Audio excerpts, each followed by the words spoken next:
मेरी गर्भवती बहन ने आखिरी दिनों में खुद का ख्याल रखने के लिए मुझे अपने घर बुला लिया। तो मेरे जीजा जी ने मेरे साथ जबरदस्ती करने की कोशिश की। मैंने डर कर सब कुछ अपनी बहन को बता दिया, लेकिन बहन बोली, तुम्हें ये सब करना ही होगा, वरना दूसरे के दिए गए जख्म इतने तकलीफ नहीं देते जितने अपनों के दिए घाव। मेरे साथ भी ऐसा ही हुआ था। मेरी ये कहानी आपके रोंगटे खड़े कर देगी कि किस तरह मेरी बर्बादी के पीछे कोई दूसरा नहीं था। अपनी यह कहानी आप लोगों तक पहुंचाने का मकसद सिर्फ यही है कि आप लोग हर चीज से सावधान रहें। मेरा नाम रूपा है। हम दो ही बहनी थी और मेरी बड़ी बहन पारो की शादी के वक्त मैं सिर्फ 15 साल की थी। हम दोनों बहनों की उम्र में बहुत ज्यादा फर्क था, लेकिन दीदी मेरी इकलौती बहन थी, इसीलिए उसकी शादी के वक्त मेरा रो रो कर बुरा हाल हो गया था। मेरे जीजा जी कैलाश ने मुझे रुखसती के बाद प्यार से अपने पास बिठाया और मेरा हाथ पकड़कर कहने लगे, रूपा, रोने की क्या बात है, साली तो आधे घर वाली होती है, तो तुम्हारा जब दिल चाहे हमारे घर चली आना। उनकी यह बात सुनकर मैं खुश हो गई। दीदी शादी करके दूसरे शहर गई थी। कैलाश जी कहने लगे, जब भी तुम अपनी बहन के पास आओगी मैं खुद तुम्हें अपना शहर घुमाऊंगा। दीदी को विदा होकर चली गई, लेकिन मेरे दिल में ये अरमान जग उठा कि मैं कब अपनी बहन के घर जाऊंगी और खूब मजे करूंगी। दीदी की शादी को 1 साल गुजर गया, लेकिन मैं उनके शहर नहीं जा सकी। पूरे 1 साल बाद दीदी ने हमारे घर का चक्कर लगाया था। कैलाश जीजा भी उनके साथ ही आए थे। वह बहुत ही अच्छे और मोहब्बत करने वाले थे। जितना दिल वो हमारे घर रहे, हर वक्त मेरे आगे पीछे रहते और मेरा एक बहुत ज़्यादा ख्याल रखते। वह मेरे लिए बहुत सारे गिफ्ट भी लाए थे। मेरा कोई भी नहीं था, इसीलिए मुझे उनसे लगाव हो गया था। 1 हफ्ता हमारे घर गुजार कर दीदी वापस अपने ससुराल लौट गई। 1 महीने बाद फिर दीदी का फोन आया। उन्होंने बताया कि वो प्रेग्नेंट हो गई है और ये खबर सुनकर मैं और मम्मी पापा बहुत खुश हुए। बहुत दिन के बाद हमारे घर ऐसी कोई खुशी की खबर आई थी, लेकिन दीदी बहुत ज्यादा परेशान थी और वो मम्मी से कह रही थी कि वो अकेले दूसरे शहर में इस हालत में नहीं रह सकती है, क्योंकि उन्हें बहुत ज्यादा उल्टी हो रही है और डॉक्टर ने उन्हें आराम को कहा है। यह सुनकर मम्मी भी बहुत ज्यादा परेशान हो गई। मेरी बड़ी बहन तो मम्मी की जान में बसती थी। मम्मी ने उसे हमारे घर आकर रहने को कहा, तो वह कहने लगी कि कैलाश उसे छोड़ने को तैयार नहीं है। अगर दीदी आ जाती है तो कैलाश जीजा और उनके पापा को बहुत परेशानी होती है। वैसे भी 1-2 महीने की बात नहीं थी, अभी तो पूरे 9 महीने बाकी थे। दीदी की बात सुनकर मम्मी ने कहा, तुम फिक्र ना करो, मैं रूपा को तुम्हारे पास भेज देती हूँ। बहन के आने से तुम्हारा दिल भी बहल जाएगा और ये तुम्हारे घर के काम काज भी कर दिया करेगी। मम्मी की बात सुनकर दीदी बहुत खुश हो गई और कहने लगी, रूपा को अकेले ना भेजना, कैलाश को मैंने कहा है कि वो लेने के लिए आ जाएगा। मैं तो कब से इस मौके की तलाश में थी और ना जाने कितनी बार दुआ मांग चुकी थी, इसीलिए फौरन ही खुशी खुशी अपना सामान बांध लिया। मौसी बनने की खुशी तो अलग ही होती है। 2 दिन बाद ही जीजा मुझे लेने के लिए आए और मैं उनके साथ अपनी बहन के पास दूसरे शहर आ गई। दीदी के ससुराल में सिर्फ एक ससुर और कैलाश भाई ही थे, इसीलिए मुझे यहाँ रहने में कोई परेशानी नहीं होने वाली थी। दीदी के ससुराल में सास ननद की कोई झंझट नहीं थी। दीदी मुझे देखकर बहुत खुश हुई थी। उससे पहले से ही मेरी पसंद का खाना बना रखा था। मुझे रहने के लिए अपने सामने वाला कमरा भी दे दिया था। दीदी के ससुर को नमस्ते करने के लिए मैं उनके कमरे में गई तो उनका रवैया कुछ अजीब ही था। वो बिस्तर पर पड़े एक बीमार आदमी थे। मुझे देखकर अजीब अजीब बातें करने लगे। उनकी बातें मेरी समझ से बाहर थी। दीदी मेरा हाथ पकड़कर मुझे कमरे से बाहर ले आई और कहने लगी कि उनके ससुर बहुत सालों से बीमार हैं, इसीलिए अक्सर उल्टी सीधी बातें करते हैं। आगे उनके कमरे में जाने की जरूरत नहीं है। दीदी के ससुर उनकी शादी में भी नहीं आए हुए थे। कैलाश का रिश्ता पापा के किसी दोस्त ने दीदी से करवाया था। मेरी उनके ससुर से पहली मुलाकात थी और सच तो यह थी कि मैं उनके ससुर से मिलकर बहुत डर गई थी। मुझे दीदी के घर आए 2 दिन हो गए थे।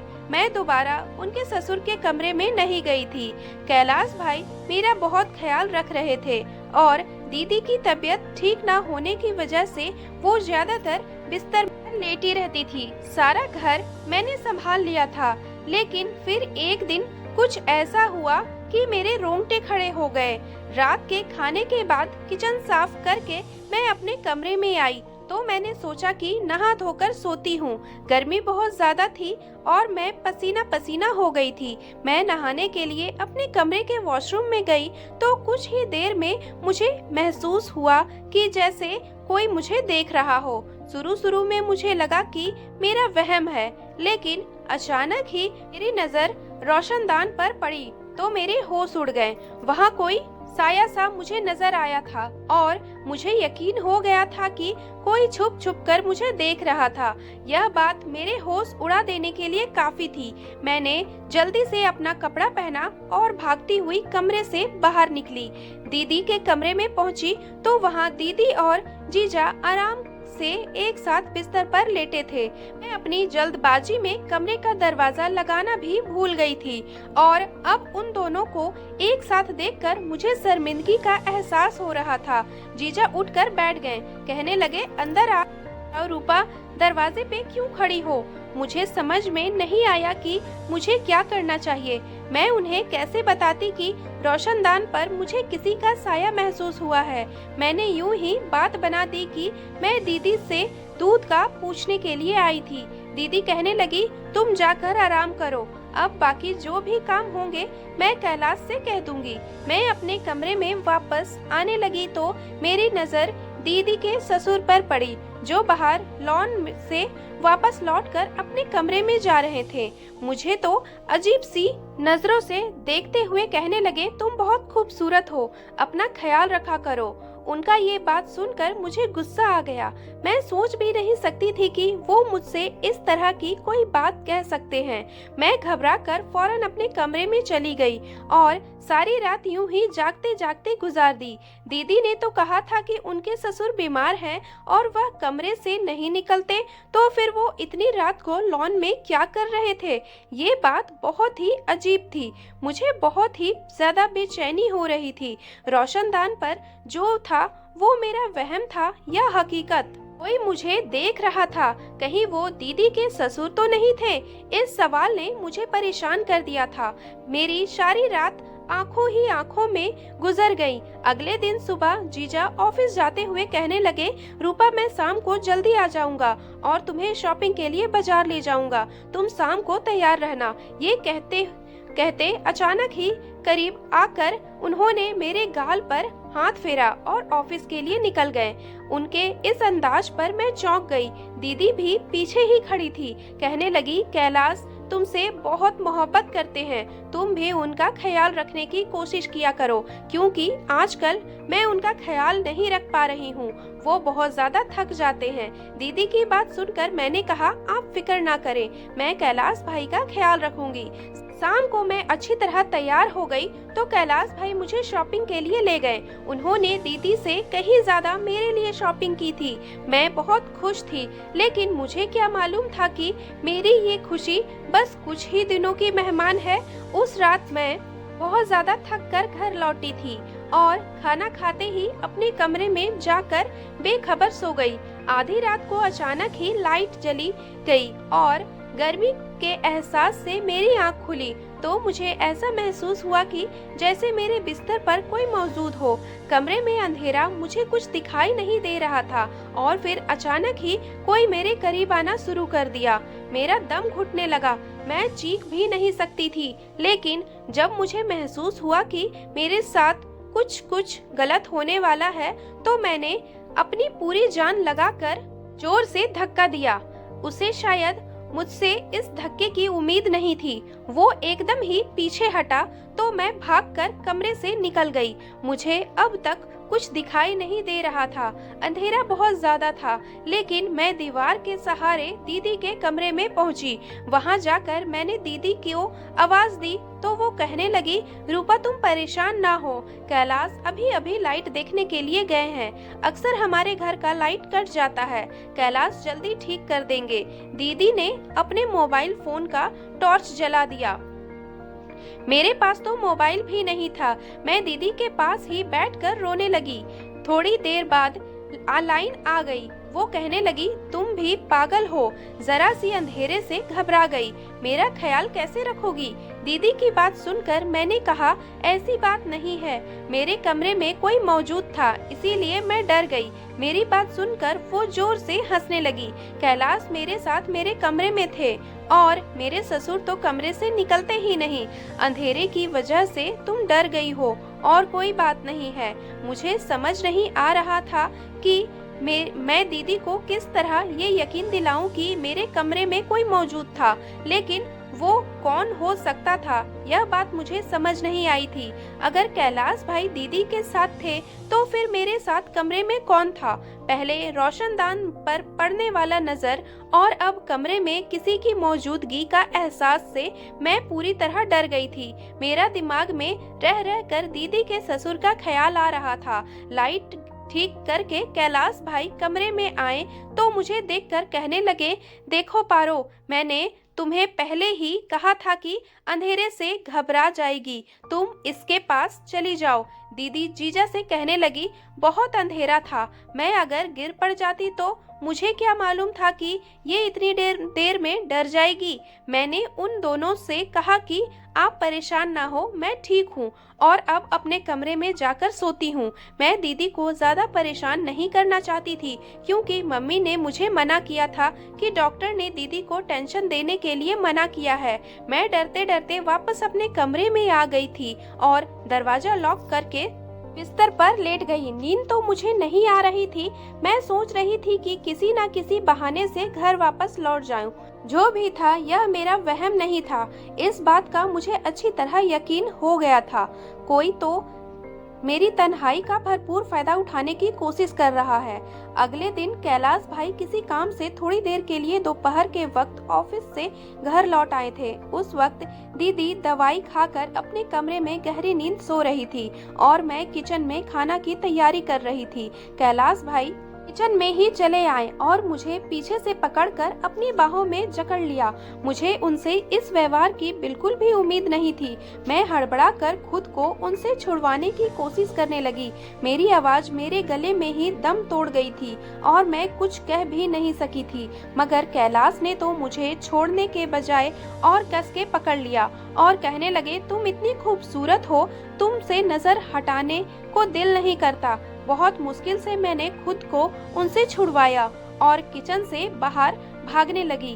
कैलाश कहने लगे कि तुम नहाते हुए भी बहुत खूबसूरत लग रही थी, मेरे मोबाइल में तुम्हारी वीडियो है। जीजा के यह शब्द से मेरी सांस रुक गई थी।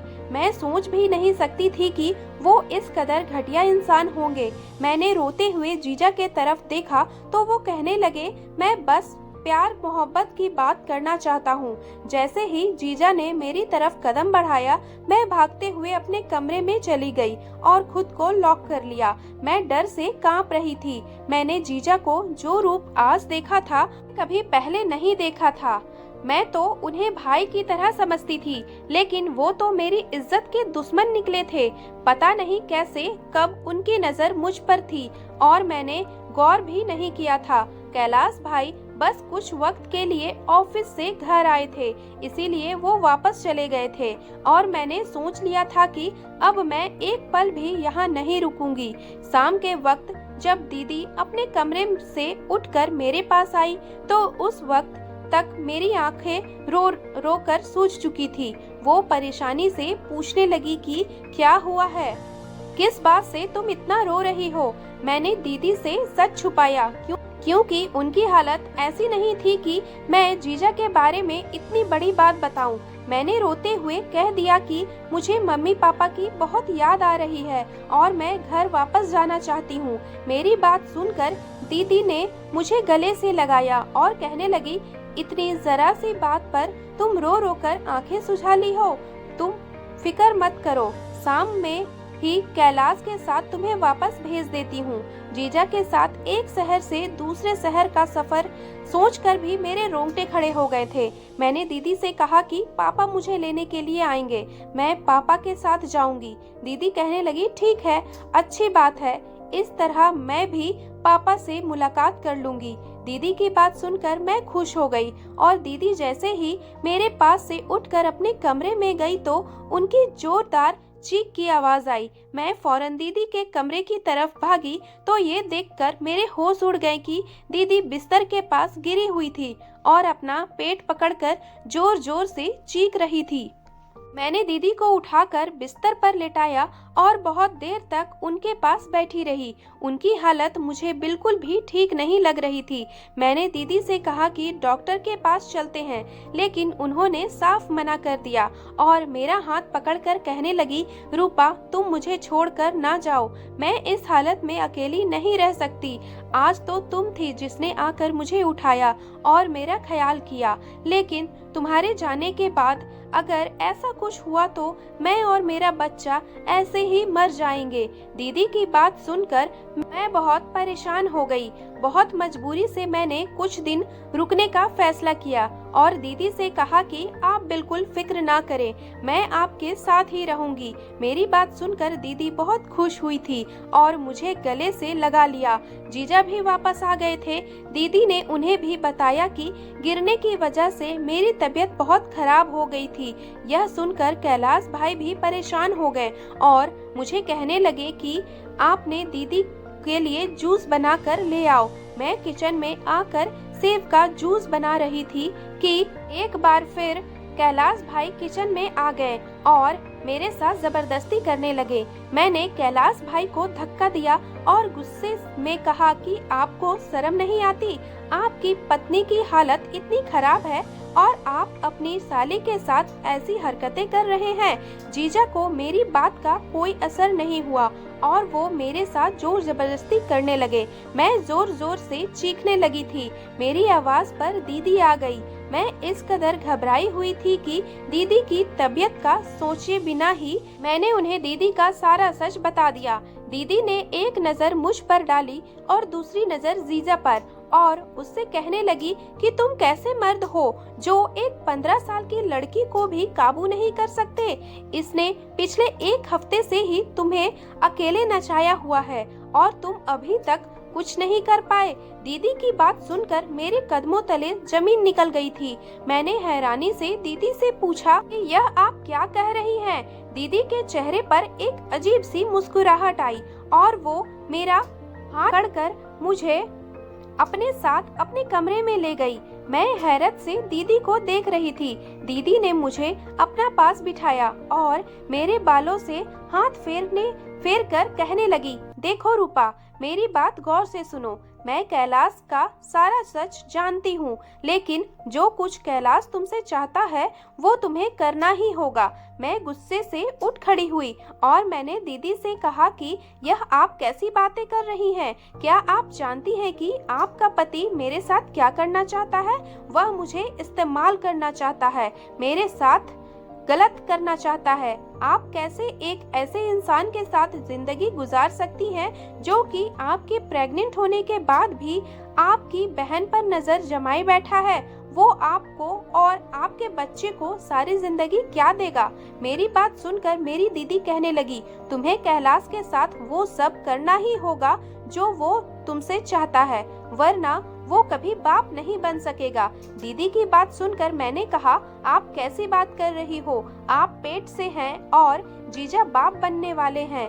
मेरी बात सुनकर तुम्हें यहाँ बुलाया गया ताकि तुम यहाँ आकर मुझे और कैलाश को एक बच्चा दे सको।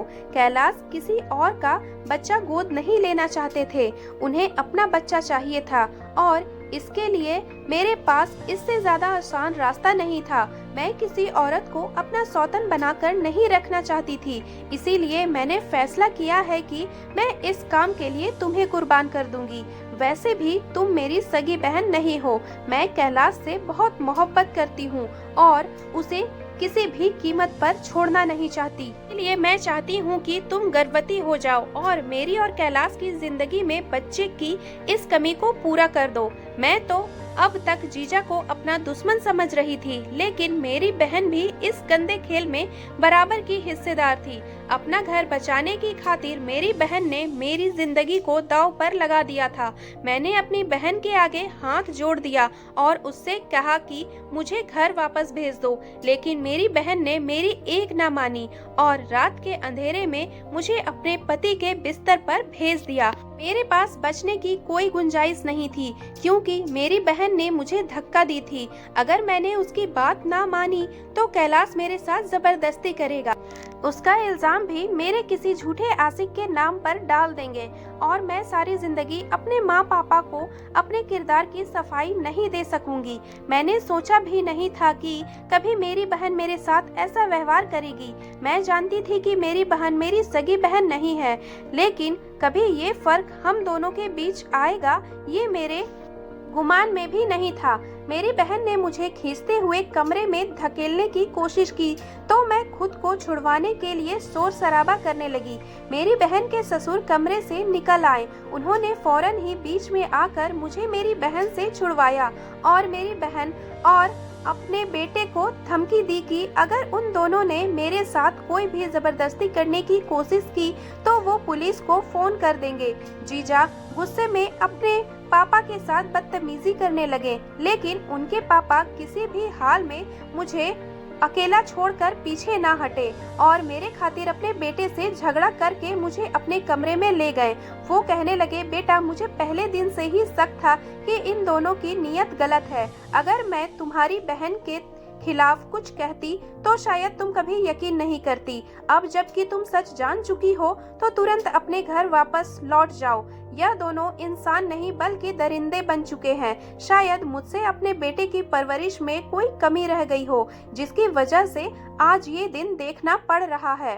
मैंने कैलाश जीजा के पापा के फोन से ही अपने घर पर फोन मिलाया और अपने पापा को सारी हकीकत बता दी। अगली सुबह मेरे पापा मुझे लेने के लिए आ गए। उन्होंने मेरे बात पर दीदी से हमेशा के लिए सारे रिश्ते खत्म कर दिए।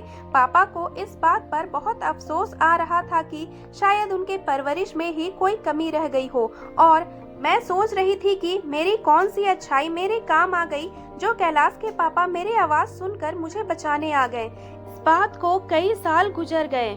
हमारी दीदी के साथ हमारा कोई रिश्ता ना रहा, लेकिन एक बात मुझे अच्छी तरह समझ आ गई कि मेरी माँ ने मुझे दीदी के घर रहने के लिए भेजकर बहुत बड़ी गलती की थी और मैंने एक गैर मर्द को अपना भाई समझकर बहुत बड़ी भूल की थी। मेरी बहन ने जो कुछ मेरे साथ किया वो बर्दाश्त से बाहर था, लेकिन आज की दुनिया में यही सब कुछ हो रहा है। इसीलिए हर कोई अपनी इज्जत को बचा कर रखे। धन्यवाद दोस्तों। इस कहानी को सुनकर आपकी क्या राय होती है जरूर कमेंट करके बताइएगा और अगर कहानी अच्छी लगी हो तो लाइक कर दीजिए और चैनल पर न्यू है तो सब्सक्राइब कर लीजिए ताकि ऐसी अच्छी कहानियाँ आप तक पहुँच सके। मिलती हूँ नई कहानी के साथ, तब तक के लिए बाय बाय दोस्तों।